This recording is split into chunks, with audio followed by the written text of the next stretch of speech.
नमस्कार साथियों, स्वागत है आपका अपने YouTube चैनल में। तो भारत के अंदर स्टार्टअप्स और यूनिकॉर्न, तो अभी वर्तमान में अक्टूबर 2023 तक यूनिकॉर्न की संख्या हो गई है 110 और इनका टोटल वैल्यूएशन हो गया है 347 बिलियन प्लस। ठीक है, यूनिकॉर्न किसको कहते हैं? ऐसी कंपनी जिसका जो मार्केट कैप है वो 1 बिलियन प्लस हो। ठीक है, 1 बिलियन डॉलर प्लस हो तो उसको बोलते हैं unicorn company.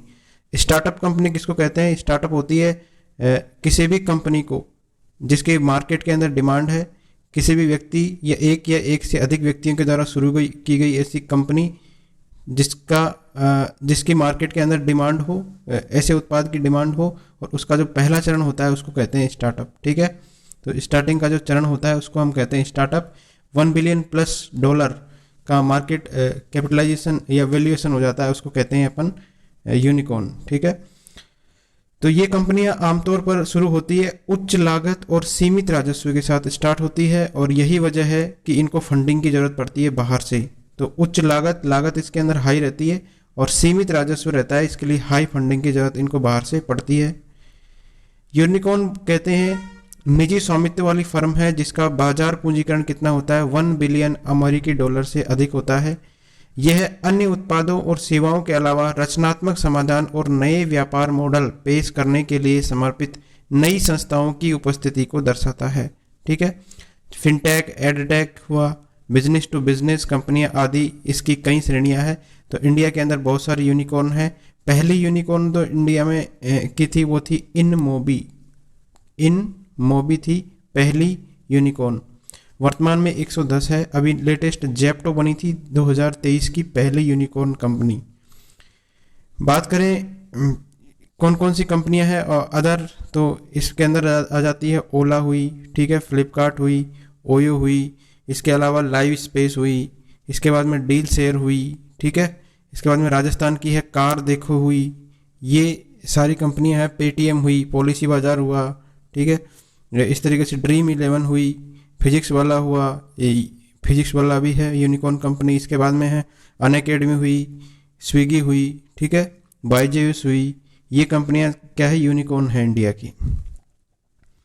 Ask private wealth Hurun Indian future unicorn index 2023 के अनुसार भारत में वर्ष 2023 में 1 बिलियन अमेरिकी डॉलर से अधिक मूल्यांकन वाले केवल 3 ही जुड़े हैं।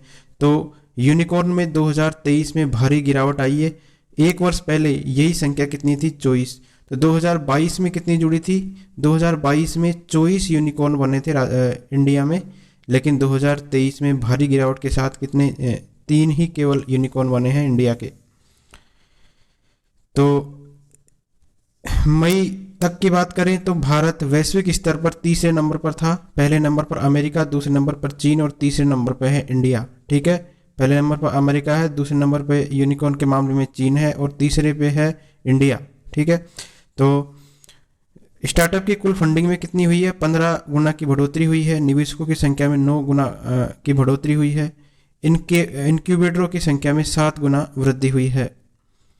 अक्टूबर 2023 तक कितनी है? 110 यूनिकॉर्न हो चुकी है और 347 बिलियन प्लस का जो है इनका जो है मूल्यांकन है पूरा। यूनिकॉर्न की कुल संख्या में 2021 में जुड़ी थी 44 यूनिकॉर्न और 2022 में जुड़ी है 21 यूनिकॉर्न और 2023 में कितनी जुड़ी है? 3 यूनिकॉर्न। यूनिकॉर्न से संबंधित अन्य टर्म्स है। पहला टर्म है इसमें डेकाकॉर्न। डेकाकॉर्न जैसे ये तो बात की अपन ने 1 बिलियन अमेरिकी डॉलर, तो इसके बाद में डेकाकॉर्न होती है 10 अरब अमेरिकी डॉलर से अधिक का जो मूल्यांकन होता है उसको अपन बोलते हैं डेकाकॉर्न। यूनिकॉर्न किसको कहते हैं? वर्ष 2000 के बाद 1 बिलियन अमेरिकी डॉलर के जो है मूल्यांकन के साथ स्टार्टअप की जो स्थापना हुई उनको कहते हैं यूनिकॉर्न्स। गजेल और चीता 2 इंपॉर्टेंट टर्म है इसमें, ये याद रखिए। गजेल कहते हैं ऐसे स्टार्टअप जिनके अगले 3 वर्षों में यूनिकॉर्न बनने की सबसे अधिक संभावना है।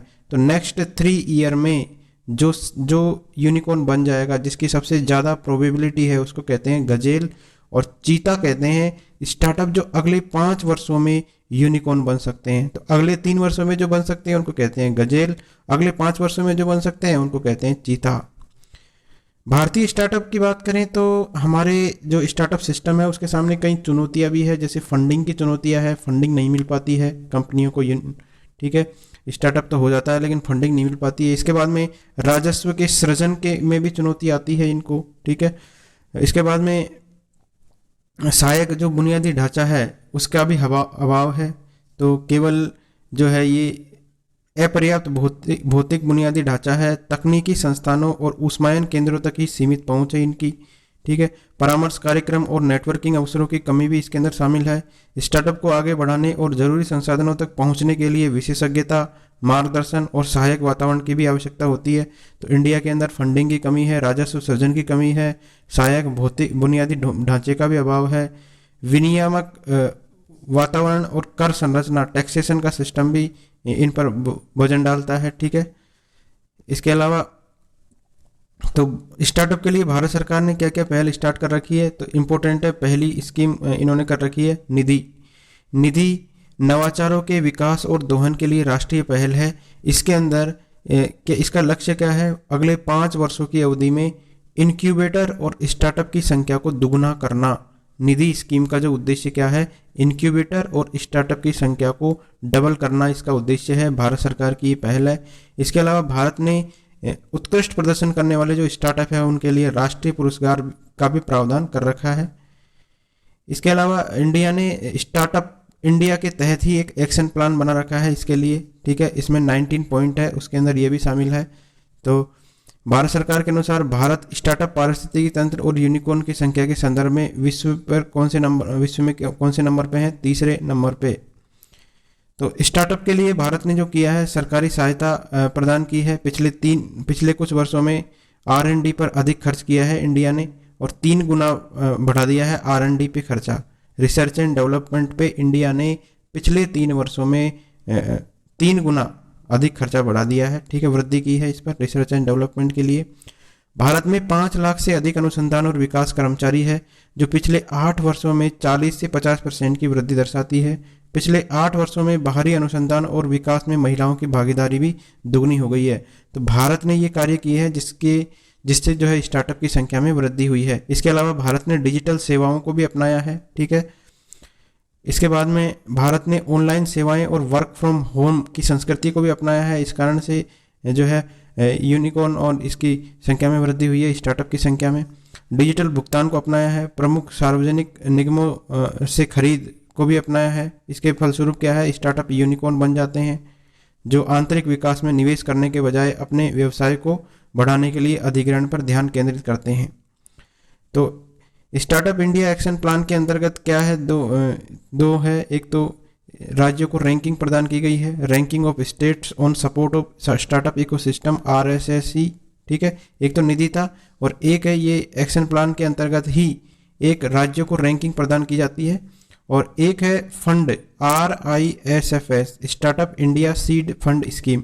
इसके तहत जो भी स्टार्टअप होता है उसको वित्तीय सहायता प्रदान की जाती है। तो ये इंडिया की क्या है, इंडिया की पहल है ये। एक तो निधि स्कीम, एक SIAPF, इसके अंतर्गत 2 है।